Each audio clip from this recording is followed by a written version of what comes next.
Here we are at Ravensbourne Academy doing some fantastic filming.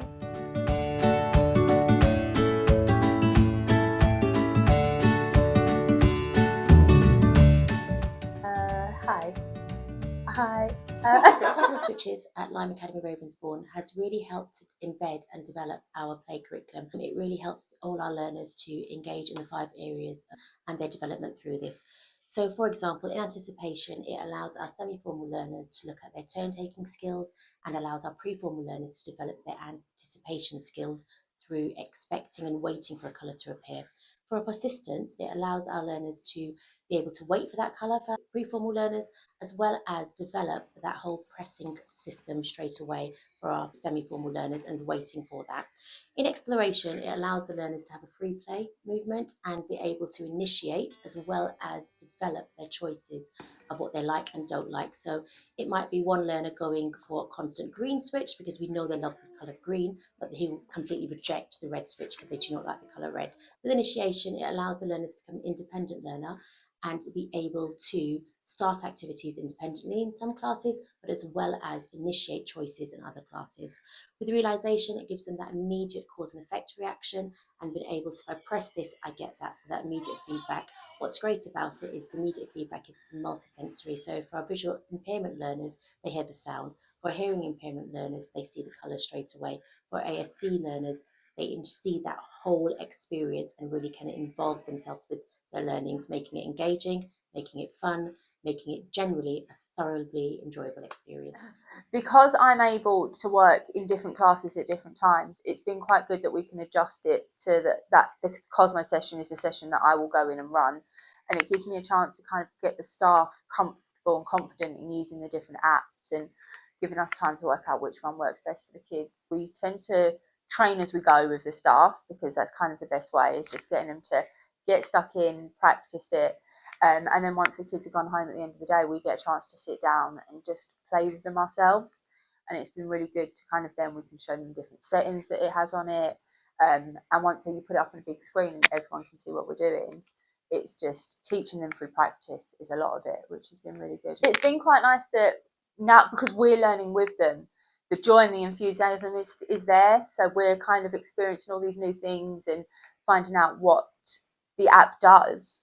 So because we're quite fun about it and we're kind of like, oh, it has an impact on the kids, because then they're copying us. They're more engaged because we're quite excited about it, which is quite nice. And a lot of the teachers, where it's quite a new thing to them, we're kind of learning together, and then it's a chance for us to come together as well. So we're kind of bouncing off of each other, and it kind of, when you can bring teachers together and share ideas of what works in one class and what works with another, it has such a good impact on the kids because we're constantly developing what we're doing with them. Oh, that's a tough one. For some of our learners, having a bigger effect really helps them to realise, because sometimes when it's just a noise, it's not enough of an effect. But where you've got the big effects that you can then either put up on a screen or the music that plays for a little bit longer, we can kind of really focus on getting them to maintain a skill and really focus and concentrate on what they're doing, which is really lovely, because you're getting them to sustain an interest in something rather than just that fleeting interest. So that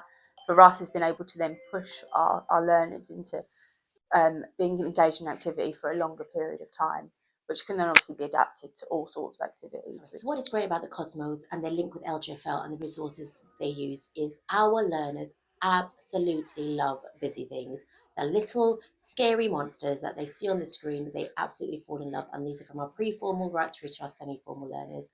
Allows our learners to access Busy Things who have disabilities, not to necessarily have free arm movement. So it means that they can interact with the screen, they can press the switch, and they can see their favourite character pop up straight away. It also means for our older learners, they're able to interact by using some of the Key Stage 1 games, some of the Key Stage 2 games within that system. So I come from Hamilton class, and we're using the Cosmo switches for to enhance upon their fine motor skills and to enhance their colour awareness. We are using Whack-A-Mole, definitely enhancing on those fine motor skills for them. Probably the most positive aspect to it is that it's brought all our students to the table. So they're working in turn taking and working together as a team. So, a lot of our learners work individually, It's nice to see them all come to the table to join in a whole game. That's probably the most positive impact it's had. And while they're concentrating on the aspect of whack-a-mole as well, they're not concentrating on other distracting factors within the class, so that it's really nice to see them enhance and grow. We do have behaviours that challenge, and while they're concentrating on one aspect as well, that's reducing that aspect as well. I work with a class that are PMLD, so profound multiple learning difficulties. We have been using the Cosmo switch for 2 months. We've been using it weekly, and so we have seen how it has impacted on our learners. It has helped towards our switch work that we do with our learners as well. We've been using the basic, like the cause and effect activities on there, and you can see how they have developed over the time that we've had the switch, because they now react to the cause and effect that when they press the switch, it has an effect, and you can see that they show realization by through laughing, making eye contact, vocalizing, showing excitement. We've also been using the firework as well, and that's for individual learners that we've been focusing on as well.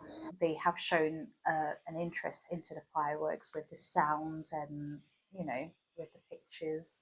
So it's very immersive for them as well.